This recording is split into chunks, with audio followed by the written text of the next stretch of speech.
আসসালামু আলাইকুম সবাইকে। আজকে চলে আসলাম চকবাজারে।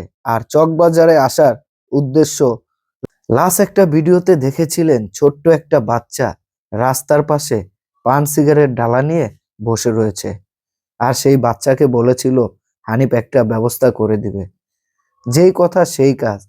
ইয়াসমিনের মাকে সাথে নিয়ে চলে আসলাম চকবাজারে খেলনার দোকানে।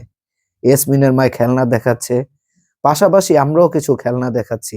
তাদের যেটা মনে হয় এটা বিক্রি করতে পারবে সেই জিনিসটাই তারা নিতেছে। দোকানদার ভাইদেরকে হানিফ বলেছে, ভাই আমরা কখনো কোনো দোকান করিনি, একটা দোকানের জন্য যা যা খেলনা লাগে সব খেলনাগুলোই আপনারা দেন। তো দোকানদারও লিখতাছে, আমিও কিছু দেখাইতাছি। ইয়াসমিনের মায় প্রত্যেকটা খেলনা চিনে এবং প্রত্যেকটা খেলনা নিতেছে। তারা আগে দোকানদারি করেছে, স্বামী স্ত্রী। ইয়াসমিনের বাবা যখন বেঁচে ছিল, তারা দুইজন স্বামী স্ত্রী খেলনার দোকান করত। যার কারণে ইয়াসমিনের মার অনেকটা আইডিয়া আছে। তো আমরাও কিছু খেলনা দেখাচ্ছিলাম দোকানদারকে, ইয়াসমিনের মাও কিছু খেলনা দেখাচ্ছিল। একটা দোকানের জন্য যা যা খেলনা দরকার আমরা সব খেলনা নিয়েছি। কারণ মেলা যত দোকানদারি করবে সব খেলনাটাই রাখা জরুরি। একটা খেলনা ওই দোকানে না পেলে কাস্টমার অন্য দোকানে চলে যাবে। যার কারণে প্রত্যেকটা খেলনা আমরা নিয়ে নিয়েছি।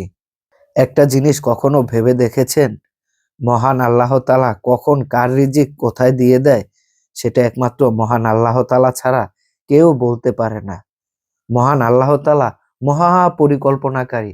মহান আল্লাহ তাআলার ইচ্ছা শক্তি ছাড়া কোনো কিছুই হয় না। এই কথাটা কেন বললাম জানেন? এই ছোট্ট ইয়াসমিন কাল কোথায় ছিল আর আজ কোথায় এসে দাঁড়ালো, শুধুমাত্র মহান আল্লাহ তাআলার জন্য। হানিফ শুধুমাত্র একটা উসিলা। মহান আল্লাহ তাআলা হানিফকে পাঠিয়েছে মানুষের সেবা করার জন্য। আর সেই সেবাটাই হানিফে করে যাচ্ছে। মহান আল্লাহ তাআলার কাছে বলি, হানিফ জানি আজীবন এরকম মানুষের সেবা করে যেতে পারে।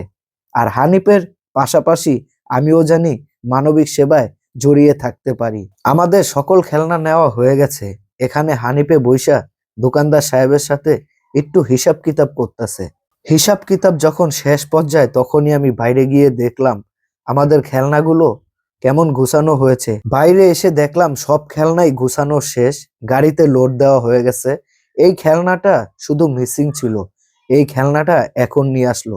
ইয়াসমিনের দোকান সাজানোর ভিডিওটা সম্পূর্ণ পেয়ে যাবেন ড্রিম বাইকারের চ্যানেলে।